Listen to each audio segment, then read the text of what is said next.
Bos días a todos e todas. Dou-vos a benvida a esta nova sesión do ciclo de conferencias sobre a COVID-19. Eu son Lucía Viéitez Portas, alumna do programa de doutoramento de Procesos Psicolóxicos e Comportamento Social, e hoxe serei a moderadora desta charla. Esta charla a que asistiredes hoxe chamase Convida 20, a pegada psicolóxica do confinamento en estudantes universitarios. É un proxecto que surdiu da colaboración entre membros de dous grupos de investigación da USC, o Grupo de Procesos Cognitivos e Conduta, PCC, e o Grupo Anderis, da Facultade de Psicología, que colaboraron para lanzar un estudo sobre o impacto psicolóxico do confinamento en estudantes de universidade, coa finalidade de explorar os efectos que o confinamento e as medidas de distanciamento social provocaron sobre a saúde mental e o benestar da población en estudantes universitarios. Non só a nivel dos desafíos psicolóxicos e sociais aos que se enfrentaron, senón tamén as posibles experiencias positivas ou aprendizaxes inesperados e incluso aos factores protectores que podrían interferir en respecto a estes efectos negativos sobre a saúde mental. A conferencia durará alrededor de 20 minutos e ao finalizar haberá unha quenda de preguntas que se fará a través da sección de preguntas e respostas desta mesma aplicación. Rogamos que agardedes ao final da intervención para facer estas preguntas e se intentará abarcar as máximas preguntas posibles antes de que termine. Vale, a persoa que presentará esta charla é a doutora Isabel Fraga Carou, profesora titular de Psicoloxía Básica na Universidade de Santiago de Compostela e doutora en Psicoloxía. Durante os últimos anos ocupou distintos cargos académicos como vicedecana de Organización Académica e coordinadora do grado na Facultade de Psicoloxía na propia Facultade de Santiago de Compostela. Actualmente é tamén coordinadora do programa de doutoramento de Procesos Psicolóxicos e Comportamento Social, así como coordinadora da especialidade de Psicoloxía Experimental no Máster de Psicoloxía. E, bueno, unha das miñas tutoras de tese. Dende 2018 coordina tamén o Grupo de Investigación de Procesos Cognitivos e Conducta e é experta en Psicoloxía da Linguaxe. E a súa investigación actualmente céntrase na investigación acerca da actividade cerebral asociados ao procesamento morfosintáctico e ao desarrollo de corpus de palabras emocionais. E, bueno, sin máis dilación, vou dar a palabra para que comece a súa exposición. Moitas grazas. Moitas grazas, Lucía, graciñas pola túa presentación. Voy a pasar entonces a presentar el proyecto Convida 20, los resultados del proyecto Convida 20, que, como acaba de indicar Lucía, es el resultado de un trabajo intenso en equipo que hemos desarrollado durante los últimos casi 3 meses junto a Carlos Montes, Isabel Padrón y Estrella Romero, además de la propia Lucía. Obviamente, a estas alturas ya sabemos lo que ha supuesto la pandemia de coronavirus a nivel mundial. En el caso de la universidad, evidentemente, ha pasado un poco lo que ha pasado en general, pero se abrió también un escenario complicado para el desarrollo de la vida académica, como todos hemos podido, digamos, experimentar en nuestras propias carnes. La población universitaria en general nos vimos obligados a enfrentar cambios prácticamente de un día para otro, a adaptarnos constantemente a los cambios y todo esto ha tenido y tiene un impacto psicológico que hasta ahora no había sido estudiado, puesto que la situación es completamente inédita. El proyecto surgió de manera un poco natural, tratando de aportar pues un granito de arena para obtener una fotografía de lo que podía estar sucediendo con los estudiantes universitarios, más allá también de lo académico, no solo para poder entender el contexto y las circunstancias más amplias, tanto personales como psicosociales o socioeconómicas, y no solo las académicas, que tuvieron lugar durante el confinamiento. También en este cuestionario online pedimos datos sobre los hábitos de vida y exploramos, como digo, los posibles efectos de ciertas fuentes de estrés o estresores sobre la salud mental y el bienestar, así como un aspecto que nos parece interesante, las distintas estrategias de afrontamiento de la situación que habían podido desarrollar los universitarios, atendiendo también incluso a algunos aspectos que tienen que ver con las diferencias individuales, pues que no todo el mundo reacciona igual. En esta charla hemos intentado atender a los resultados más importantes obtenidos, pero pensando también en la audiencia de hoy, en aquellas cosas que pueden interesar más también a la comunidad universitaria. Participaron prácticamente 950 estudiantes de universidad, mayoritariamente de la Universidad de Santiago, un 70 y pico %, pero también participaron universitarios de la facultad, estudiantes, perdón, de la Universidad de Vigo, de A Coruña, de la UNED, e incluso tuvimos la participación de algunos estudiantes de fuera de la comunidad autónoma. Era accesible a través de una web propia, de un servidor propio, y se podía contestar tanto en galego como en castellano. En esta transparencia se puede ver cómo es el perfil general de los participantes. En este sentido, un 75% aproximadamente de las personas que participaron fueron mujeres, la mayoría estaban cursando el grado en el ámbito de, sobre todo, los que más participaron, como se puede ver aquí, son estudiantes de Ciencias de la Salud, de Ciencias Sociales y Jurídicas y ya en tercer y cuarto lugar alumnos de Ciencias Experimentales, Artes y Humanidades.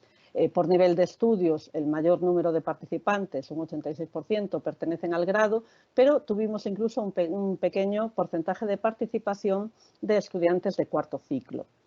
Y por cursos, bueno, se reparten de manera bastante equilibrada la participación entre los 4 cursos de grado, disminuyendo después a los años superiores, entendiendo en este caso por quinto curso alumnos de máster, por sexto curso ya alumnos de doctorado.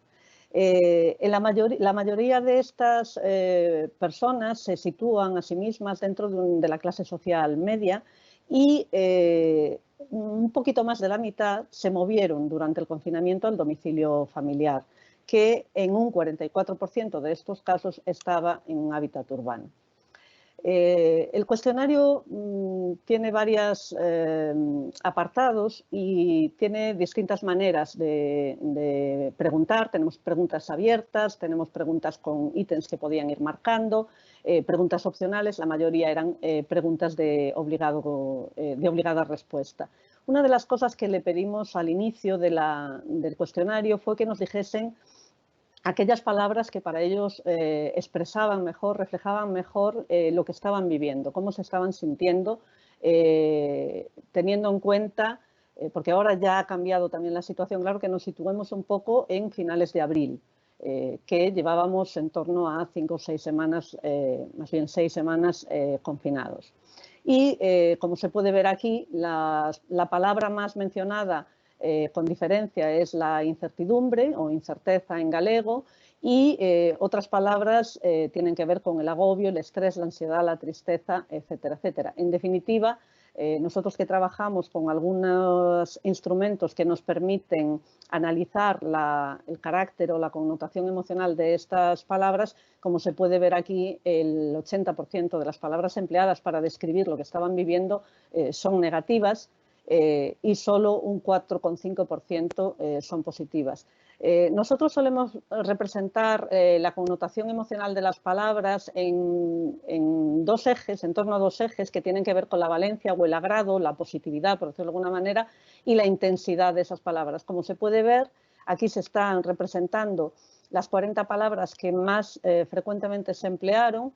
Y como se puede ver aquí, se emplearon algunas palabras negativas de baja intensidad, muy poquitas palabras neutras, un ejemplo sería surrealista, como se puede ver también algunas palabras de carácter positivo, en este caso excepcional, pero que ninguna de ellas tiene un elevado o no es muy elevado, en cualquier caso, en una escala de 1 a 9 el nivel de intensidad, mientras que las palabras negativas sí que son bastante más intensas.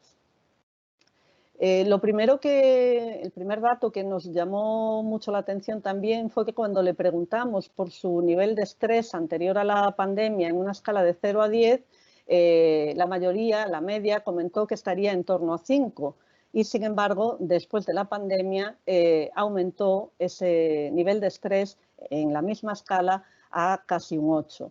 Es llamativo que casi un 72% de la población que ha participado indica que su salud mental está peor y de estas personas en torno a un 20% dice que está mucho peor.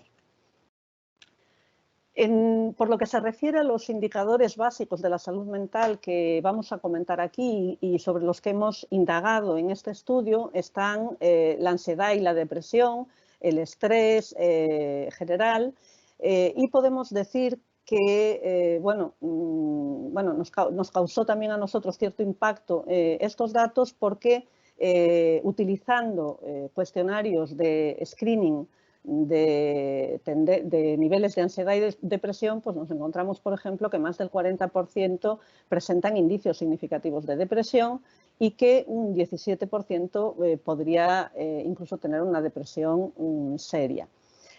Más de un 60% también muestra indicios significativos de ansiedad generalizada.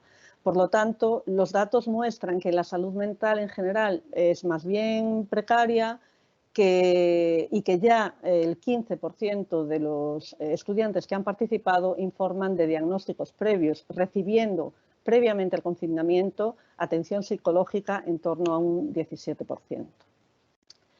En este estudio nos centramos en las fuentes de estrés, como comentaba antes, las estrategias de afrontamiento y preguntamos también por el apoyo percibido de los distintos colectivos. Identificamos 5 tipos de estresores básicos o fundamentales. Los académicos, los que tienen que ver con el llamado distanciamiento social, algunas cuestiones o problemas derivados de la convivencia durante el confinamiento, preocupaciones relacionadas con las consecuencias de la pandemia y una sobrecarga general de trabajo. Encontramos también 4 formas de afrontamiento básicas. Algunas estrategias que desarrollaron los estudiantes tenían que ver con orientarse hacia los otros, tanto para pedir ayuda como para intentar ayudar. Una de las estrategias fue también realizar, evidentemente, actividades para distraerse, relajarse, etcétera, etcétera.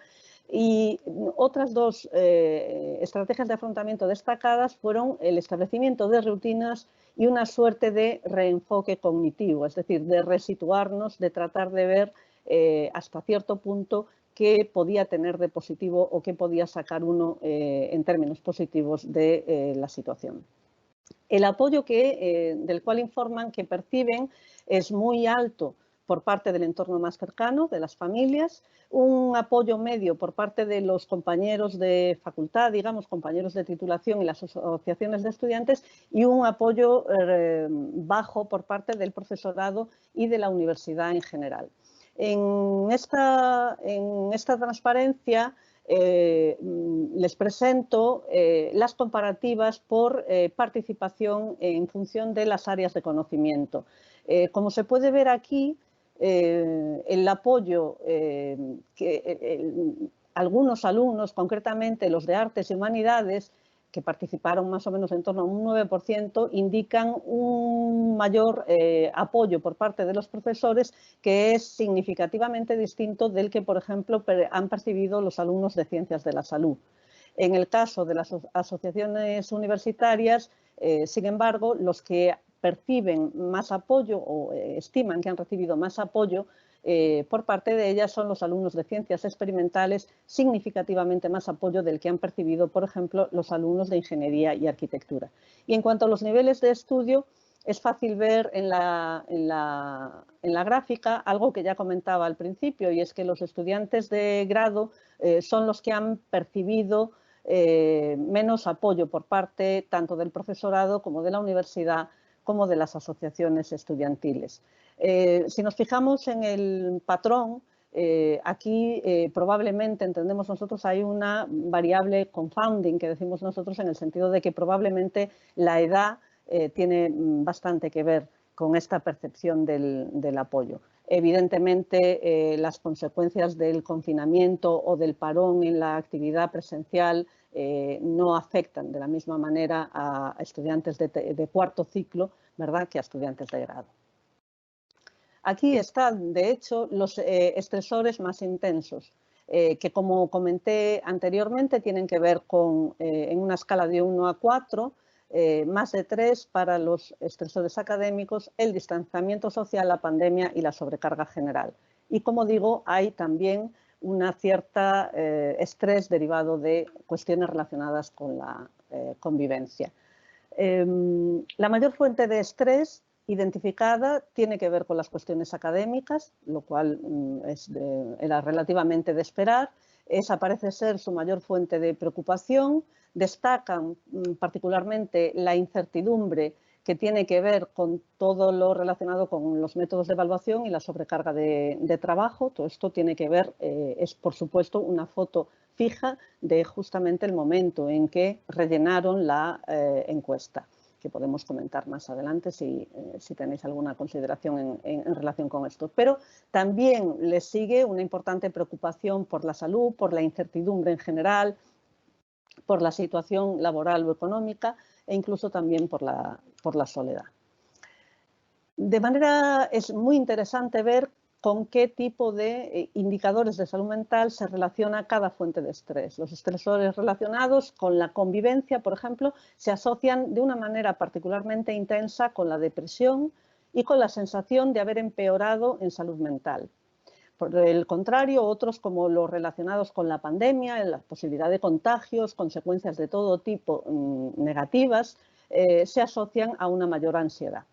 Y la sobrecarga de tareas académicas, de la que tanto informan, se relaciona con un mayor aumento de estrés general.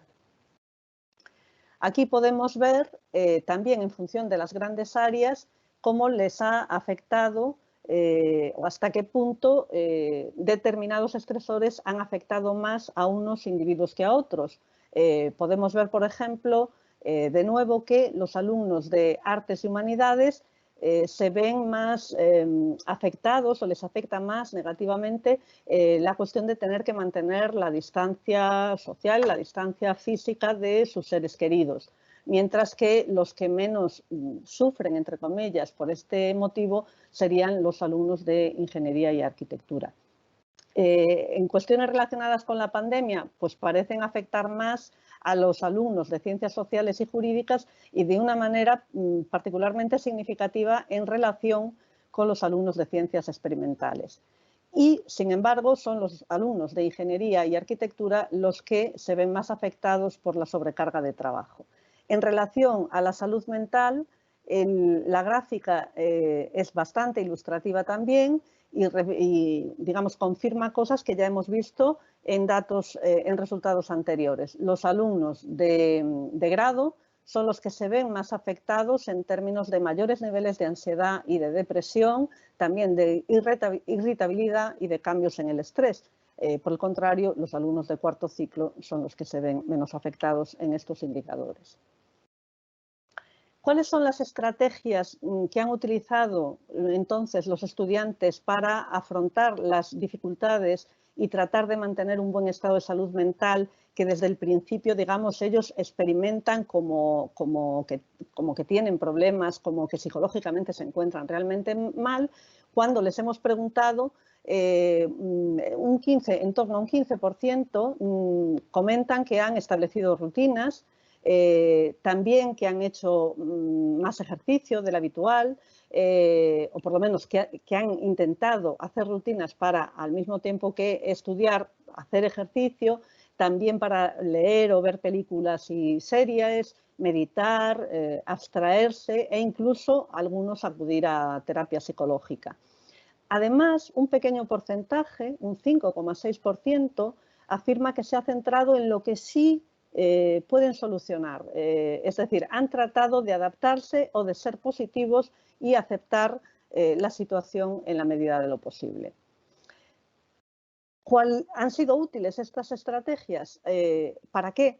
Pues los resultados obtenidos muestran que el establecimiento de rutinas y el reenfoque de la situación en estos términos de tratar de adaptarse a la situación y sacar bueno, las mejores consecuencias posibles, se relacionan con mejores resultados de salud mental. También el utilizar o recurrir a actividades de distracción o de relax influyen, pero tienen un menor impacto. Y curiosamente, aquellas rutinas o aquellas estrategias dirigidas a otros, el afrontamiento orientado a otros, ha resultado ineficaz. Eso no ha mejorado la salud mental de los participantes.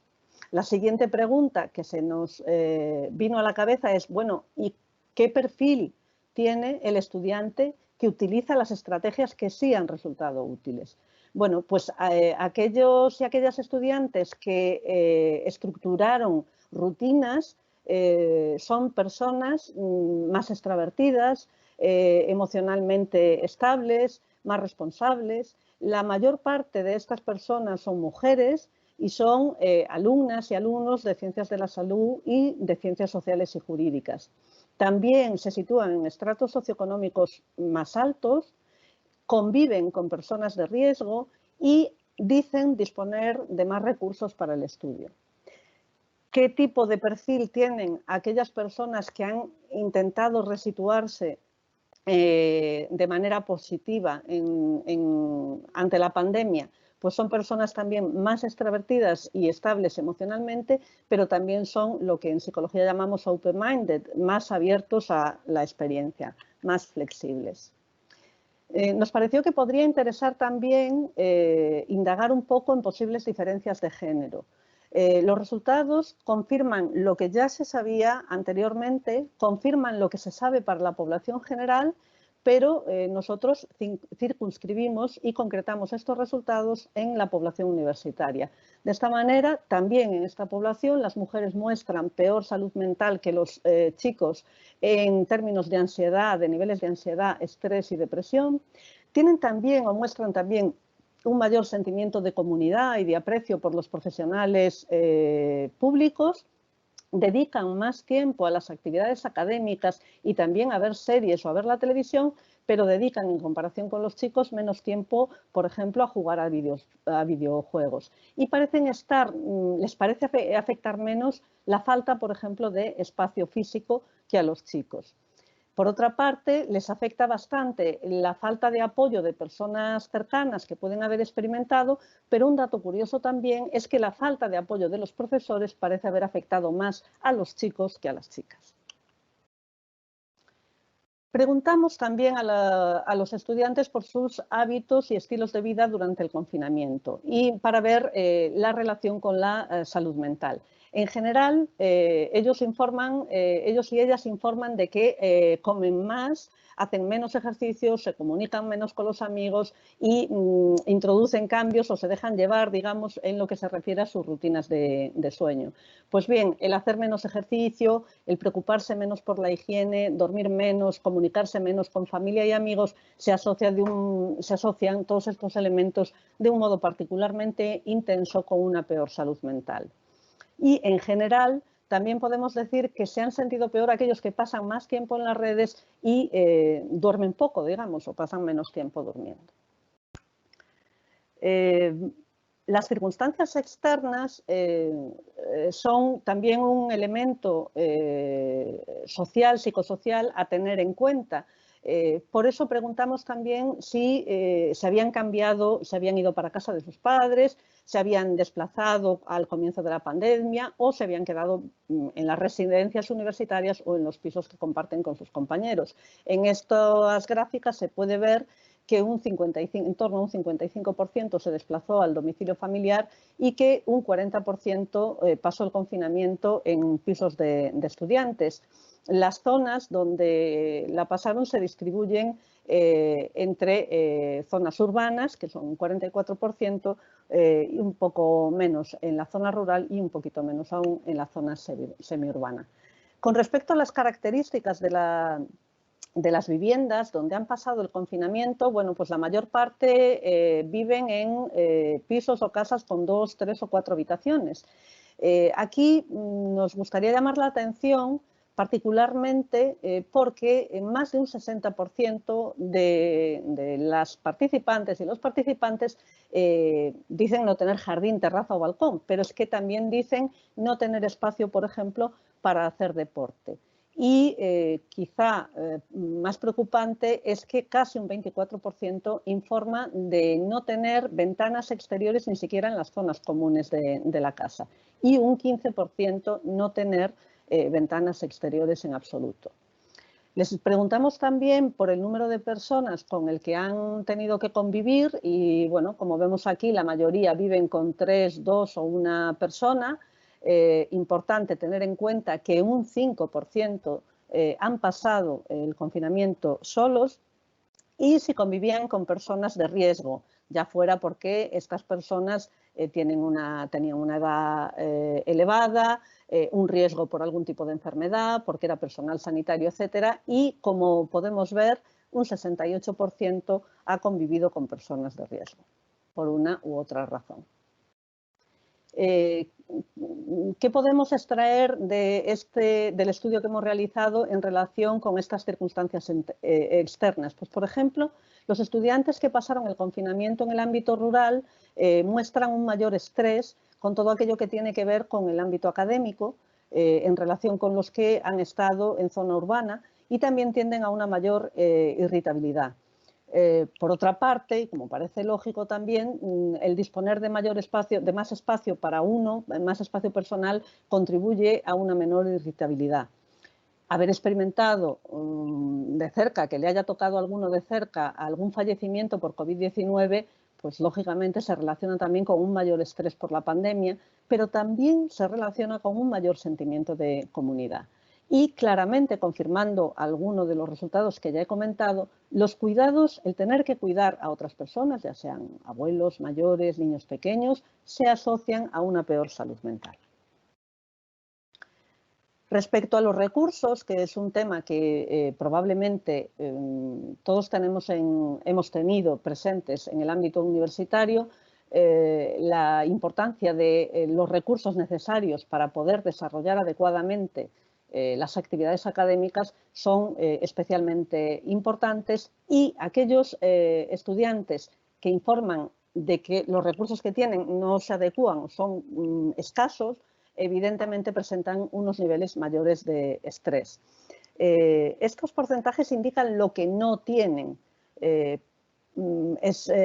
importante caer, por ejemplo, en que más del 50%, a pesar de todos los esfuerzos realizados, dicen que no han tenido todos los apuntes o libros o materiales que necesitaban para continuar con el curso y finalizarlo, pero también que un 25% dicen no disponer de espacio propio para el estudio, en donde ha pasado el confinamiento, que un 11% no tiene ordenador propio.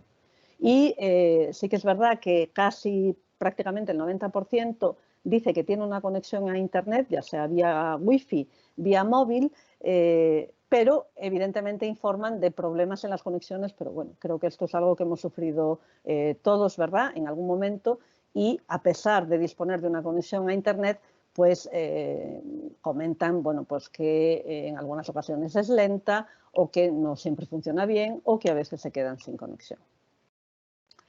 Iniciando ya un poco el final de mi presentación, me gustaría destacar un objetivo, digamos, de gran relevancia para nosotros, pero que como académicos y científicos tenemos un especial interés y nos sentimos especialmente satisfechos también con los resultados que presento aquí, en el sentido de que todos los tipos de variables o factores que hemos escogido para analizar en este estudio contribuyen de una manera importante a predecir o explican los niveles de ansiedad, irritabilidad, etcétera, etcétera. Es decir, todos los conjuntos de variables que hemos escogido afectan en mayor o menor medida a la salud mental. Se puede ver aquí, por ejemplo, que las características de personalidad son muy relevantes tanto en los indicadores de ansiedad e irritabilidad como en los de depresión, aunque también podemos ver que en este caso las circunstancias externas contribuyen de manera significativa. Y en el caso de los cambios en salud mental, tanto para mejor como para peor, tienen un papel muy importante las circunstancias, tanto las circunstancias externas como las estrategias de afrontamiento utilizadas por los participantes. Aquí se amplía, por lo tanto, hay un área donde se puede, digamos, intervenir más para poder mejorar y para poder en el futuro tener un mayor bienestar o mejorar la salud mental o utilizar estrategias adecuadas que efectivamente ayuden a estar mejor o en todo caso a empeorar menos. En cualquier caso, sí que nos gustaría destacar que cualquiera de los índices es explicado con este modelo con entre un 30 y casi más de un 40% de varianza, que en nuestro ámbito es muy significativo, es importante. Le preguntamos también a ellos, porque hicimos, como comentaba al principio, algunas preguntas abiertas, cuáles habían sido las consecuencias más negativas y positivas para ellas y ellos de la situación de confinamiento. Señalaron como negativas la falta de contacto con los seres queridos, lo ya comentado en relación con todo lo que tenía que ver con la incertidumbre académica respecto a exámenes, cómo iba a terminar el curso, cómo iban a poder hacer las prácticas, cómo se iba a producir el aprendizaje a distancia, etcétera, etcétera. Y también ellos mismos informan de, como comentábamos en todo momento, aumento de problemas psicológicos relacionados con lo que ya hemos comentado, que en la situación de encierro se ven agudizadas. La otra cara de la moneda es que dicen que, bueno, ha habido muchos de ellos dicen que ha habido algunas consecuencias positivas, que han tenido la oportunidad de pasar más tiempo con su familia y con sus seres queridos, reencontrarse con ellos, fortalecer los lazos afectivos, disponer de incluso más tiempo libre para retomar algún tipo de afición e incluso hacer deporte, por ejemplo, e incluso dicen que les ha permitido conocerse mejor y recolocar un poco también los valores. En conclusión, nosotros queríamos, como comentábamos al principio, proporcionar una foto de lo que les pasó y lo que sucedió durante el confinamiento, básicamente en los universitarios gallegos, en una situación que ha sido completamente excepcional, que nos ha afectado a todos, que ha estado marcada sin duda por la incertidumbre y que parece haber generado una huella psicológica nada desdeñable. Con este trabajo lo que hemos querido es contribuir a comprender, como decía también Lucía al principio, cuáles son los desafíos psicológicos y sociales del confinamiento y sobre todo tratar de detectar aquellos factores en los que podemos intervenir de manera más directa para proteger contra los efectos negativos en la salud mental, que recuerdo ya antes del confinamiento, bueno, presenta unos indicios relativamente preocupantes. Y con esto termino mi presentación. Espero que, bueno, se haya escuchado bien y se haya visto bien también la presentación y quedo a disposición de todos ustedes para lo que, bueno, todo el equipo de hecho. Me gustaría reseñar antes de terminar que si no hubiéramos trabajado todos arreo estos últimos meses no habríamos podido hacer tanto en tan poco tiempo y por lo tanto cualquiera de los miembros del equipo, repito, la profesora Estrella Romero, el profesor Carlos Montes y mis compañeras en el grupo de procesos cognitivos y conducta, Lucía Vieitez e Isabel Padrón, estamos a su disposición para responder a las preguntas que deseen realizarnos. Moitísimas gracias por esta presentación, Isabel, moi interesante. E antes de dar comezo á rolda de preguntas, vou facer unha pequena pregunta e unha vez que respondas, pois xa damos comezo agora ás preguntas do resto de asistentes. Eu quería preguntarche brevemente se tes algunha hipótese ou comentario para facer respecto a esas percibidas diferencias de xénero.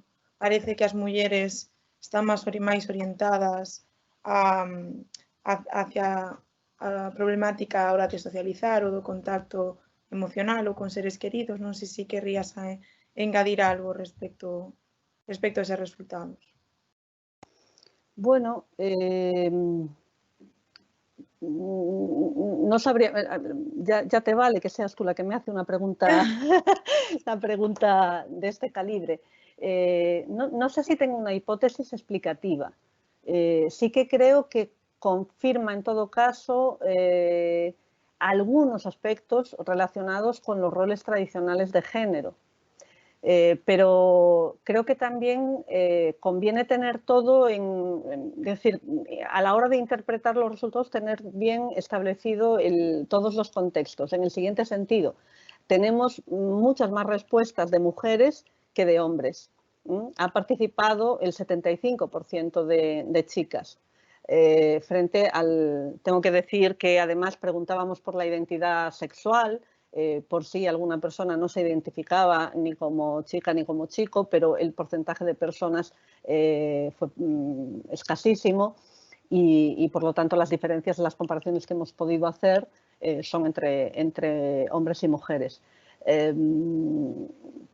Yo no sé si Carlos quiere comentar algo en relación con esto, porque sí que es cierto que hablamos algo, o lo comentamos ayer, si no recuerdo mal.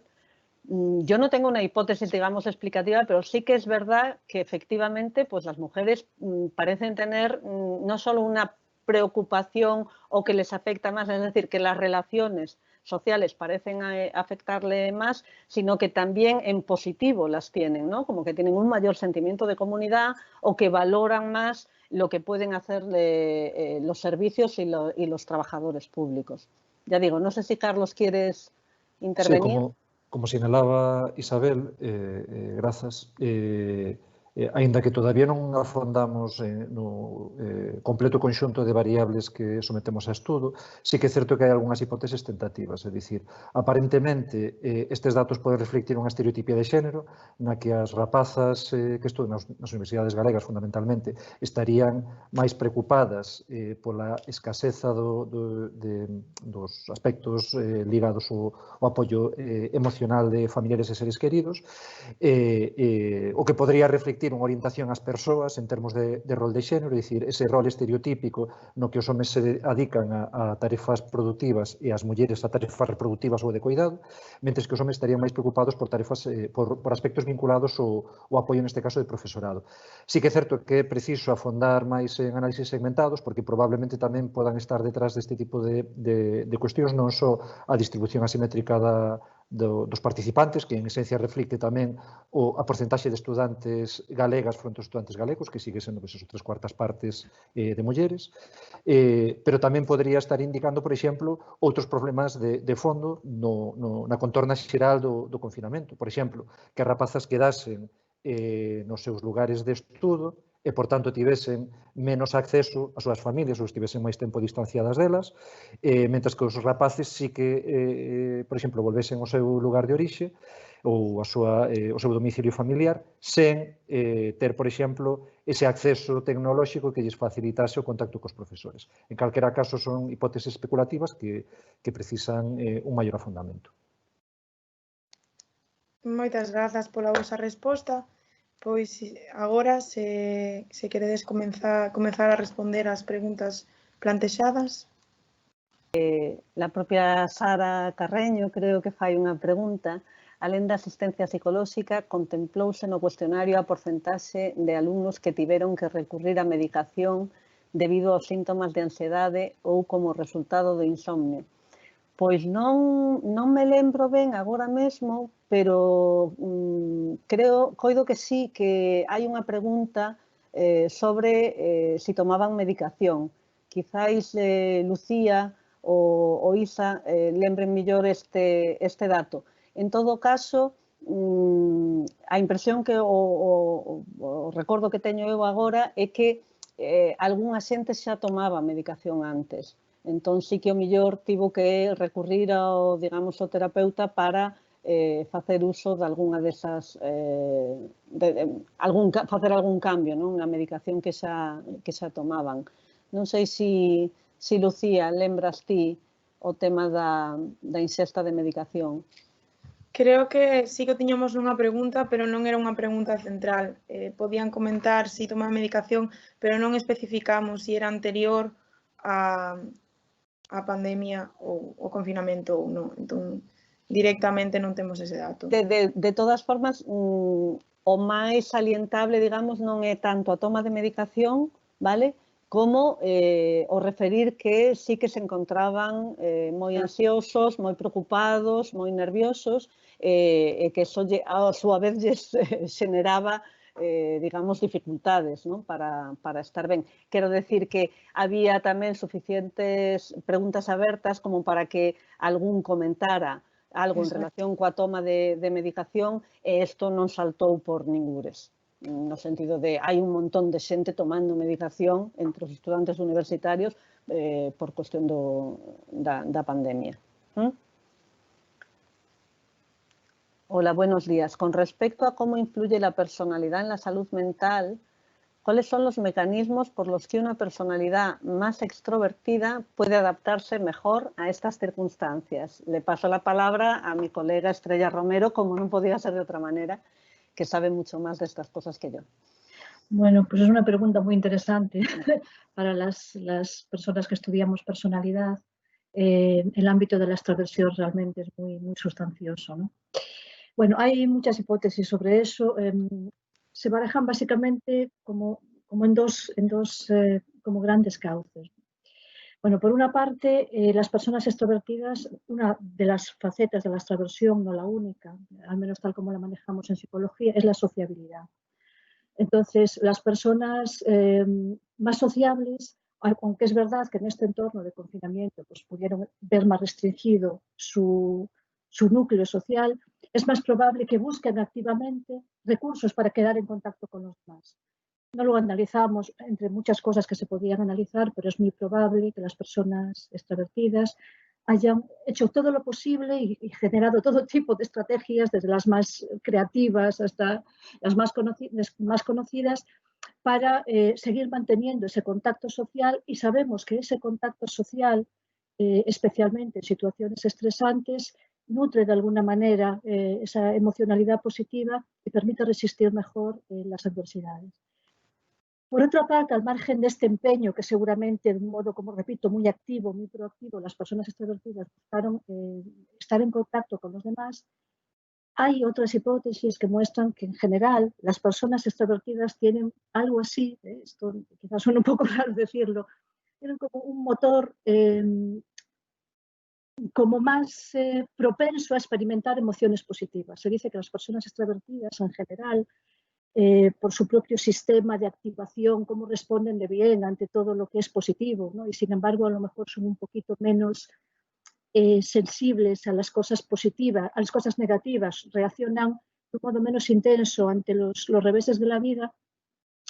Se dice que son personas más felices en general, ¿vale? Las personas extrovertidas en general, no en esta situación, son personas que tienden a tener niveles mayores de bienestar subjetivo. En parte por esas disposiciones, se habla incluso de mecanismos neurales dentro de su propio sistema, que los podría hacer más responsivas a las cosas positivas, pequeñas cosas positivas que nos ocurren en la vida, y luego por otra parte que están continuamente buscando contacto social, y eso también les hace sentirse como más apoyadas, con más cercanía a los demás, y eso es un efecto también positivo sobre el bienestar.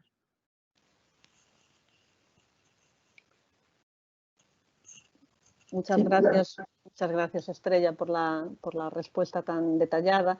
Hai aquí outra pregunta. Escoito a moitas persoas comentar que co desconfinamento aumentou aínda máis o estrés por ter que exporse novamente a espazos sociais e ao ritmo de vida que tiñamos até agora. Que pensades ao respecto? Considerades facer un novo cuestionario comparativo?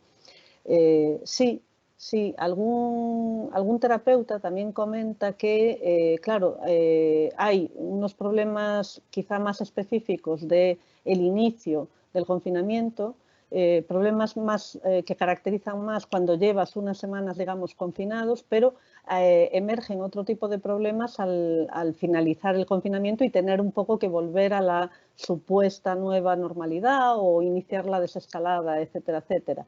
Ahí es verdad que las personas más introvertidas, al contrario de lo que harían las extrovertidas, se pueden haber sentido particularmente cómodas en una situación de confinamiento si las necesidades básicas están cubiertas y no son gente con unos niveles altos, digamos, de sociabilidad. De tal manera que la vuelta digamos, al mundo loco, si me permitís la expresión, en el que estábamos viviendo, bueno, pues digamos que requiere de poner en marcha ese motor que no es tan dinámico, ¿no? En las personas con mayor ansiedad social, más introvertida, bueno, más autónoma también en algunas ocasiones. El tema de hacer un cuestionario comparativo nos lo planteamos desde el principio, pero también es cierto que no hemos pedido ningún tipo de dato personal por cuestiones, porque todo esto lo hemos tenido que hacer en un tiempo express, mucho más breve de lo habitual, y no pedimos ningún dato de carácter personal para asegurar bien la protección de datos, pero no creo que eso impida en ningún momento repetir un lanzamiento, por ejemplo, de cuestionario dentro de 6 meses, por ejemplo, para sacar una foto.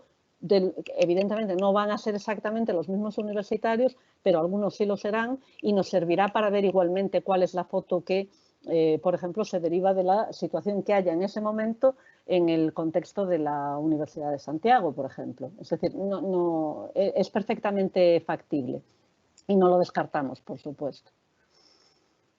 Hay otra pregunta. Observamos la presentación de datos sobre o tipo de domicilio das persoas entrevistadas ou sobre o número de persoas coa que se conviviu. Tedes datos sobre se o confinamento afectou máis as persoas que o tiveron que vivir soas, sobre as que o viviron en parella fronte aos que o viviron con compañeiros de piso. Ahora mismo no recuerdo los datos concretísimos, digamos, exactos, pero sí, evidentemente, incluso porque nosotros mismos hemos tenido contactos con compañeros que lo han pasado solos, el confinamiento afectó más a las personas que han estado solos. Incluso algunos estudiantes con los que tenemos relación nos comentaban que, bueno, que se habían adaptado muy bien, que todo había ido muy bien, pero justo ahora, antes de que se levantara el estado de alarma, que estaban un poco como que ya no podían más, ¿no? Que ya necesitaban pues, o volver a sus casas si estaban porque normalmente si vuelves a casa de la familia sí que no vives solo, ¿no? El pequeño porcentaje de participantes, creo recordar que era un 5%, que lo pasaron solos en pisos seguramente de estudiantes cuyos compañeros sí que se trasladaron a sus domicilios. Y sí que nos ha parecido entrever también que efectivamente son gente bastante joven, sobre todo los de los primeros cursos, y que se presentaron algunos problemas de pareja y que incluso creo recordar que, bueno, algún incluso abandono por aquello de no poder verse, digamos, y compartir la vida, pero físicamente, ¿no? Y no solo a través de las redes. De alguna manera, yo creo que un dato que nos sorprendió hasta cierto punto un poco a todo el equipo es que esa necesidad de contacto físico, de la proximidad, de la presencialidad en cualquier ámbito, se manifiesta mucho más en las personas más jóvenes. No sé si con esto voy contestando a las preguntas que... Bien. Hay aquí otra. Me gustaría saber qué interpretación hacéis sobre el bajo nivel de apoyo percibido por parte de los profesores y la universidad y si es un resultado que os haya sorprendido o si en cierto modo lo esperabais. Muchas gracias. Bueno, tenemos que reconocer que al principio sí que nos sorprendió un poco, porque a los que somos profesoras y profesores, a la mayoría nos pilló dando clases, ¿no? Y tuvimos que adaptarnos también a las clases. Entonces, bueno, cada uno tiene un poco la percepción de su contexto más cercano. La percepción subjetiva es eso, siempre muy subjetiva y hasta cierto punto sesgada. Visto en un contexto más general, tampoco nos llamó la atención, digamos, el bajo, pero no que hubiera una percepción de bajo apoyo por parte de la universidad a los estudiantes. Esto lo encontramos relativamente esperable, por decirlo de alguna forma, porque, bueno, evidentemente que de pronto te digan, bueno, algunos de nosotros nos poníamos también en el papel o en la situación de pues, un alumno o alumna de cuarto, por ejemplo, ¿no? Que de pronto en nuestra facultad en particular, que es la que yo conozco más, estaban a punto de marcharse para hacer las prácticas externas y todo eso queda suspendido. Eso implica que no se pueden graduar en junio. Eso implica que detrás de eso va el TFG, que a lo mejor también tiene que quedar en suspenso. Es decir, hay toda una serie de cuestiones que tienen que ver con eso y con imagino también, con la atención que hayan recibido por parte de los profesores y de la universidad en general cada materia, cada grupo de alumnos, cada curso y en cada titulación. Nosotros no tenemos datos objetivos de cómo tuvo lugar la docencia, analizados, digamos, a posteriori, ¿no? Hasta qué punto se utilizó el campus virtual, qué porcentaje hubo de clases por Teams, qué porcentaje hubo de bueno, profesores que subían cosas al campus virtual, pero se conectaban a veces por Teams o hacían tutorías de algún modo. Sabemos incluso de profesores que han tenido también algunos problemas con las conexiones. Bueno, yo misma tuve que hacer un arreglo en casa para que las conexiones no fallaran.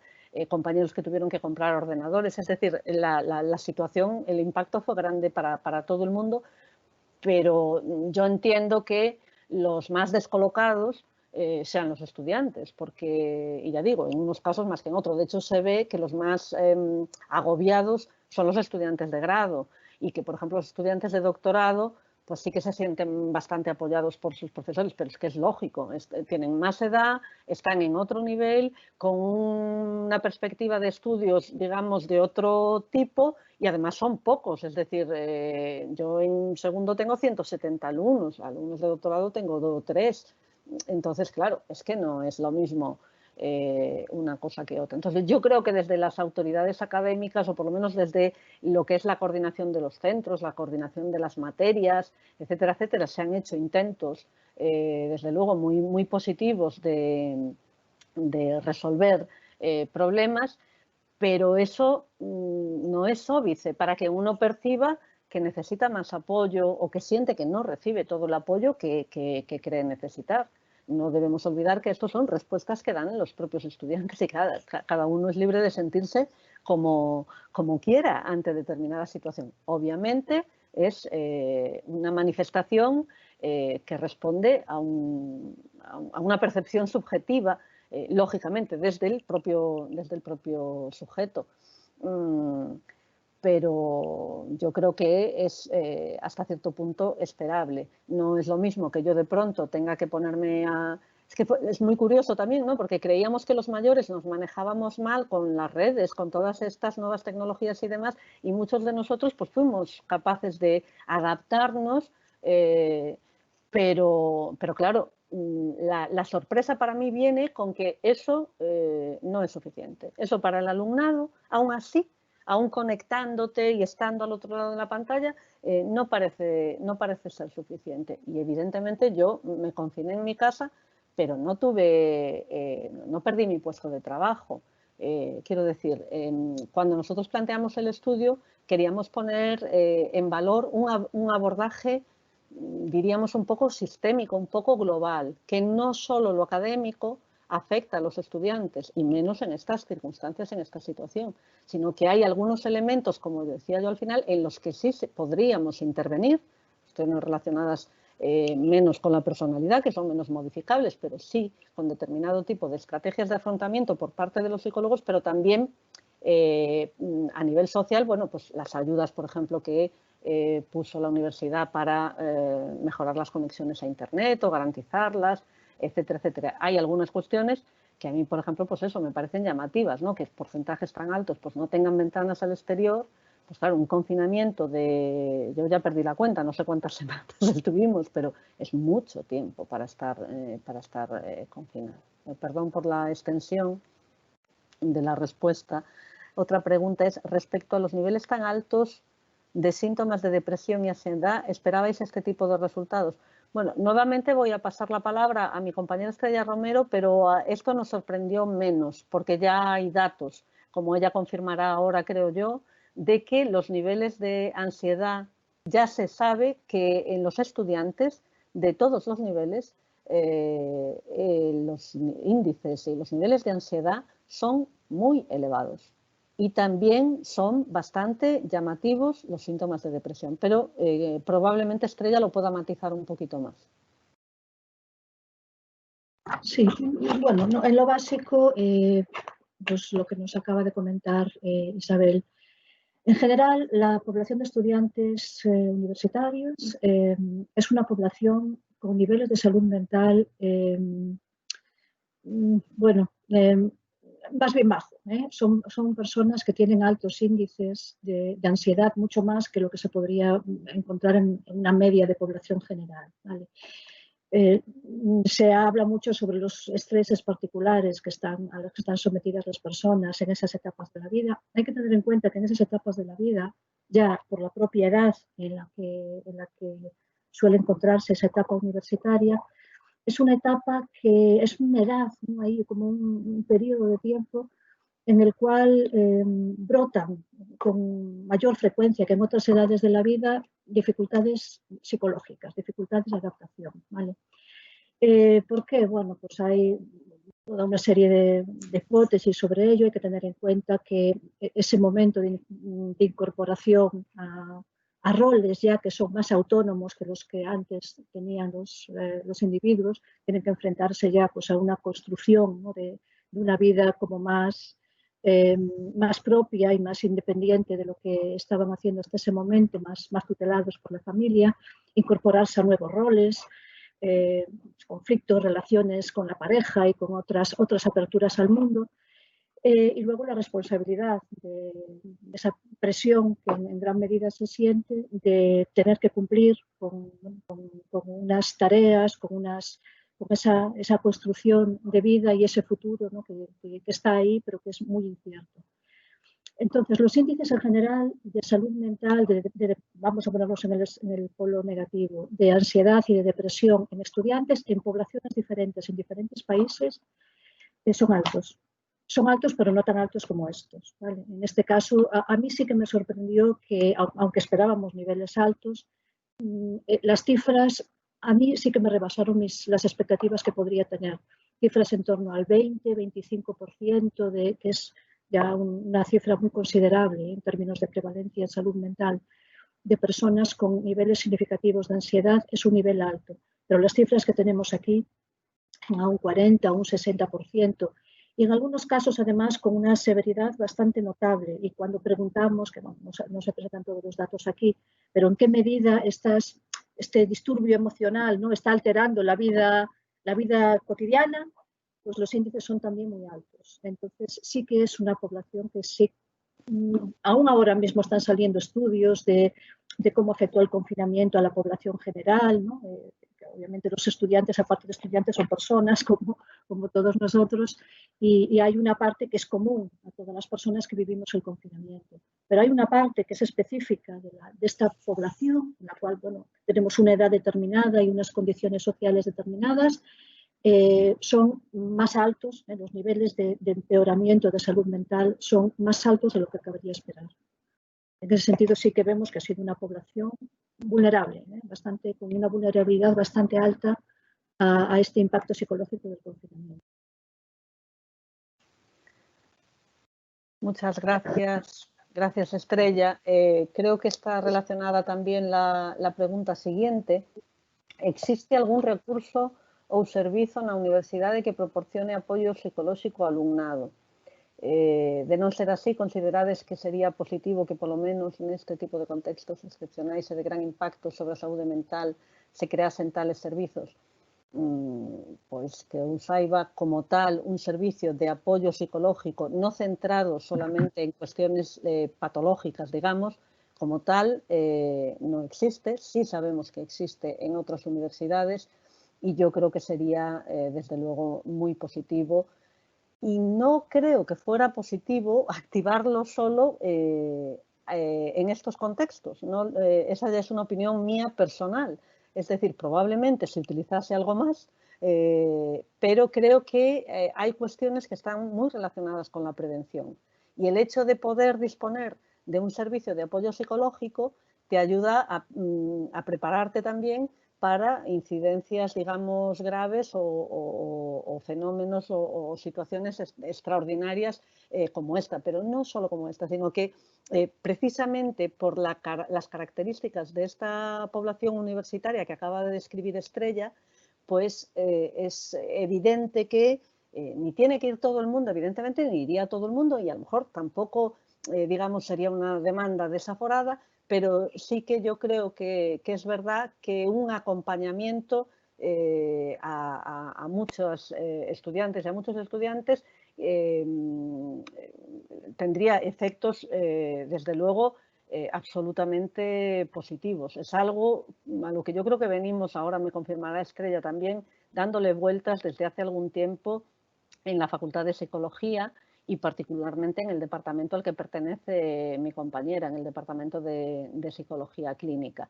Hemos hablado de eso ya ella y yo en algún momento a lo largo de estos meses y ella quizá pueda apuntalar alguna idea más.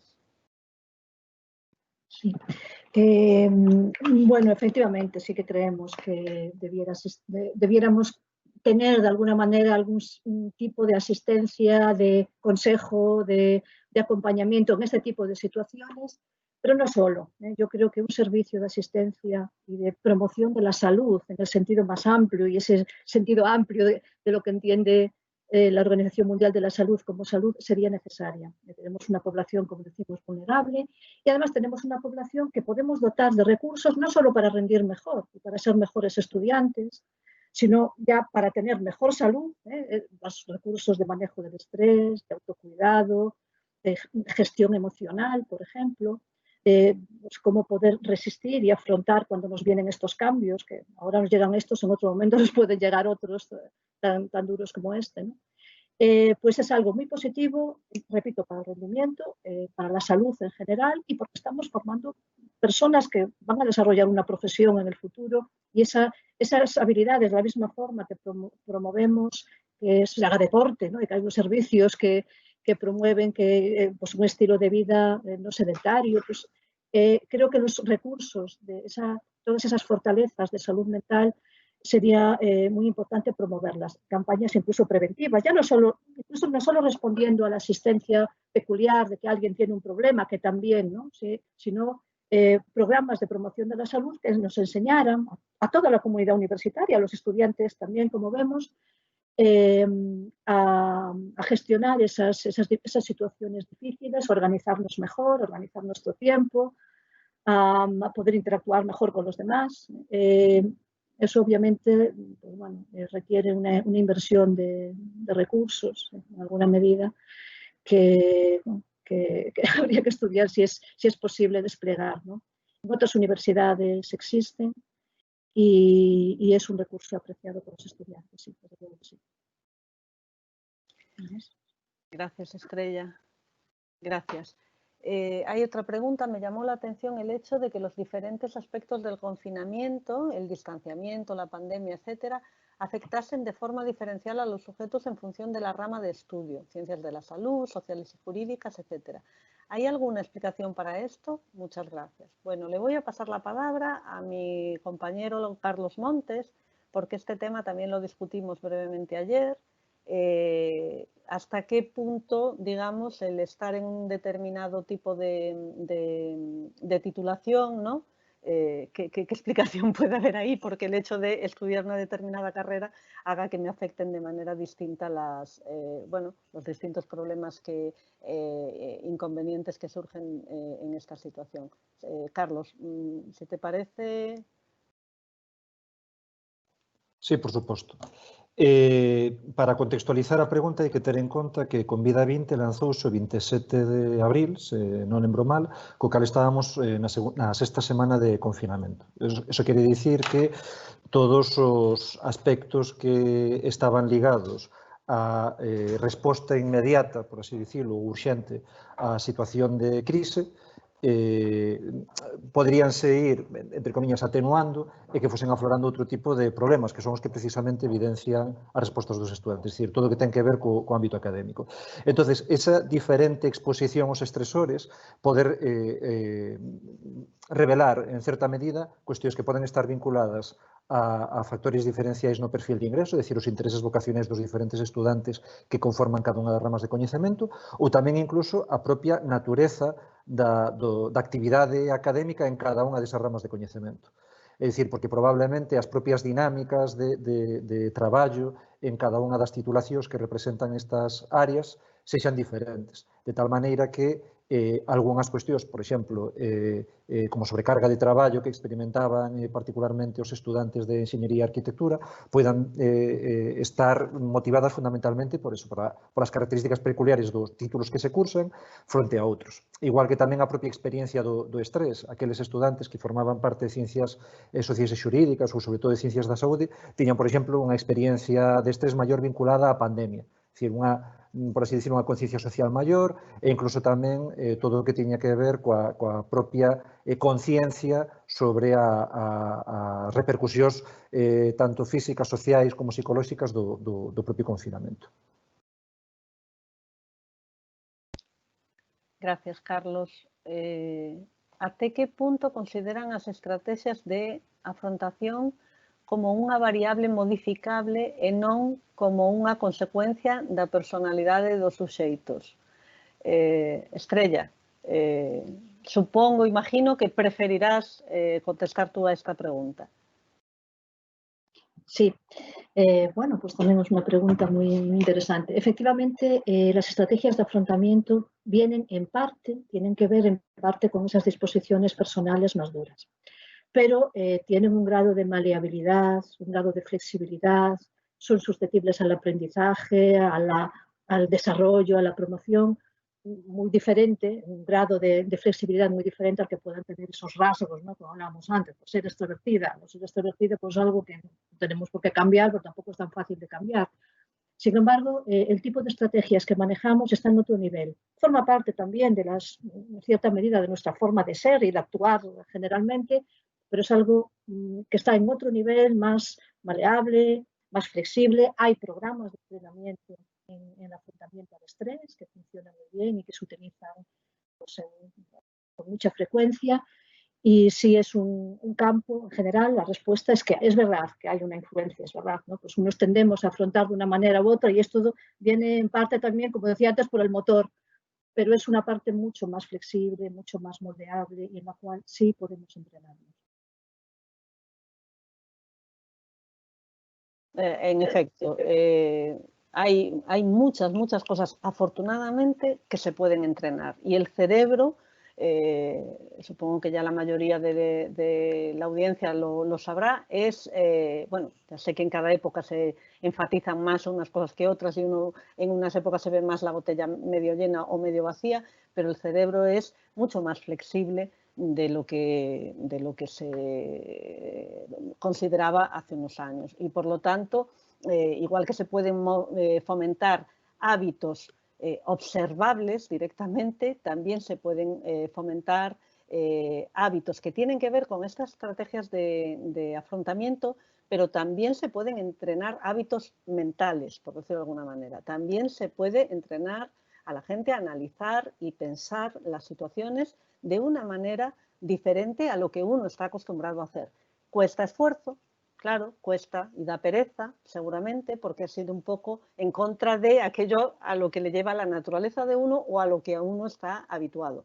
Pero, desde luego, si se extiende, se normaliza la promoción de la salud mental, como decía Estrella, y no solo la promoción de la salud física, que evidentemente es indiscutible, pues probablemente tendríamos personas más felices. Y no voy a decir más resilientes, porque creo que la palabra resiliente a veces tiene una connotación que no es del todo positiva, ¿no? No se trata de que aguantemos todo lo que nos echen, ¿vale? Sino que sí que nos perjudique lo menos posible, ¿no? Las situaciones que se pueden producir. Hay otra pregunta. ¿Cuáles diríais que son las principales limitaciones del estudio, así como posibles vías para solventarlas en futuras investigaciones relacionadas con esta problemática?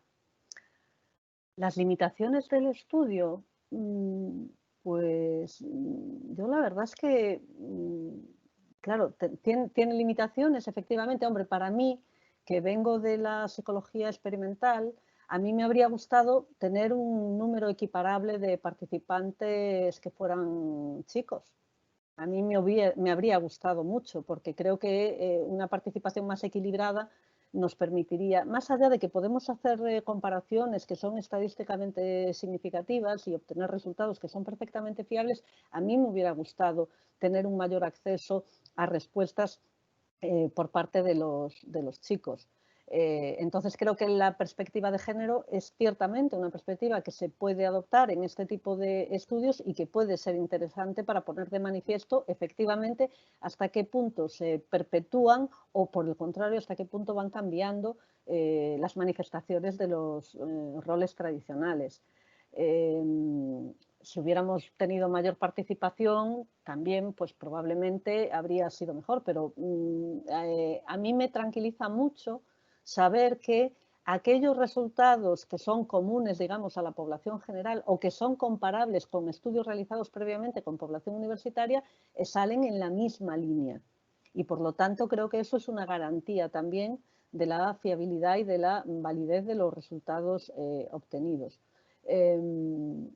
Más que un problema con esta investigación en particular, a mí sí que me gustaría destacar el hecho de que las personas que nos involucramos en el estudio, aunque somos psicólogas, todos, todas, procedemos de campos diferentes.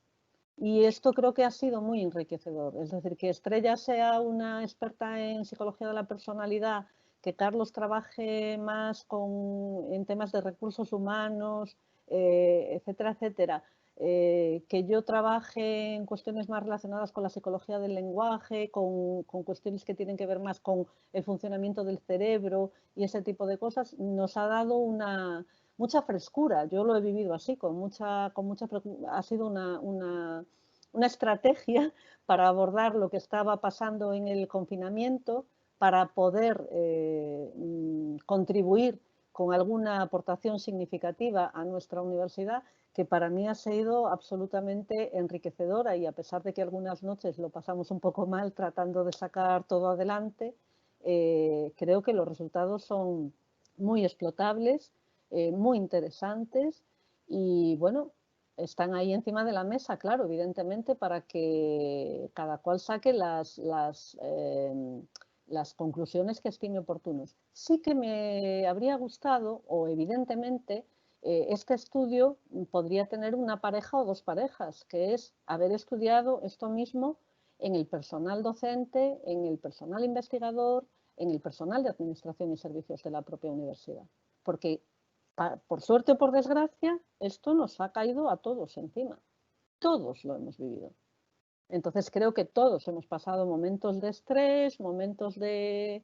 Nosotros pasamos algunos tratando de sacar adelante el estudio y no todo está relacionado efectivamente con lo académico. También tiene que ver, es decir, como decía Estrella antes, hay toda una parte que es común porque, como diría Rajoy, ¿no? Todos somos sentimientos y tenemos humanos, es decir...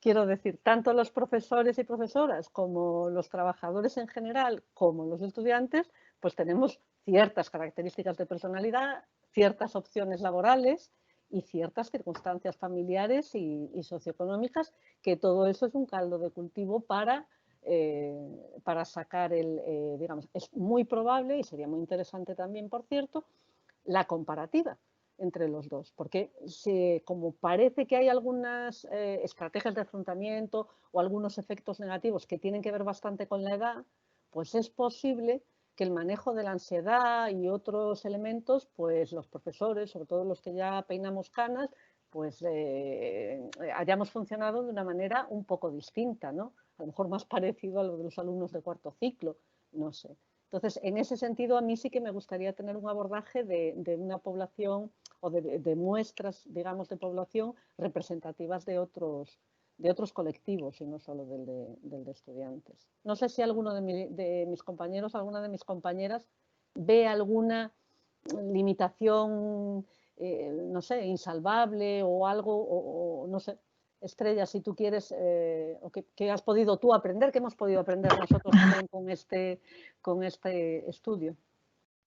No, bueno, a mí lo que me hubiera gustado poder hacer, pero ya fue mencionado antes, es hacer un seguimiento, ¿no? Ver cómo esto que ahora hemos visto, esto es una foto de lo que estaba ocurriendo durante el confinamiento, ¿qué pasa a partir de ahí?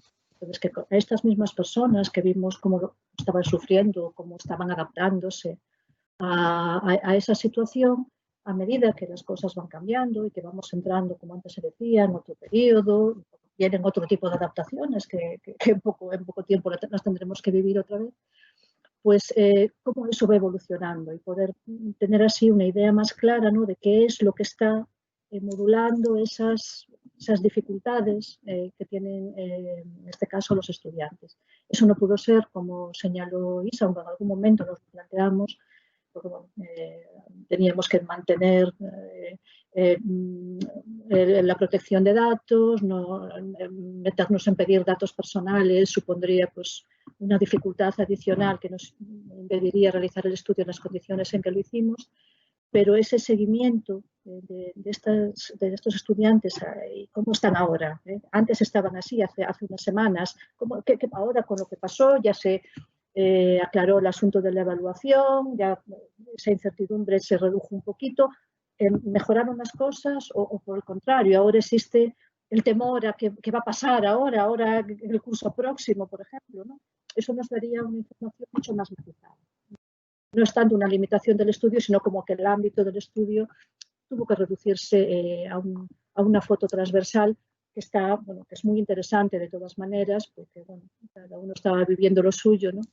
Y tenemos que saber qué es lo que estaba ocurriendo, en este caso, con nuestros estudiantes. Es algo que necesariamente tendríamos que abordar. Bueno, me parece que ya no hay más preguntas. No hay más preguntas. Te paso bueno, gracias a todas. Creo que le paso la palabra a Lucía.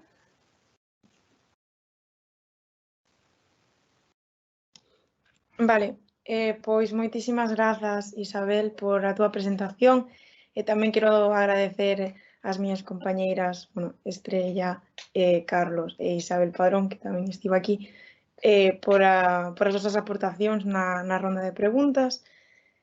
Tamén agradecer a todas as persoas que asistiron a esta charla por tanto a súa asistencia, interese e por as preguntas aportadas.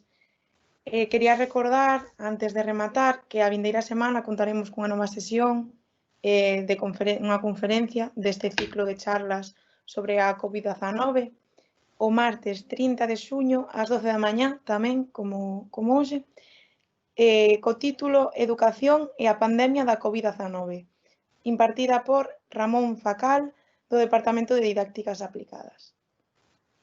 E ben, pois, por último, antes de despedirnos, quería tamén agradecer os esforzos do Campus da Cidadanía, do Vicerreitorado de Investigación e Innovación, pois por facer isto posible e darnos voz a este proxecto que tanto cariño lle puxemos. Moitas grazas a todas.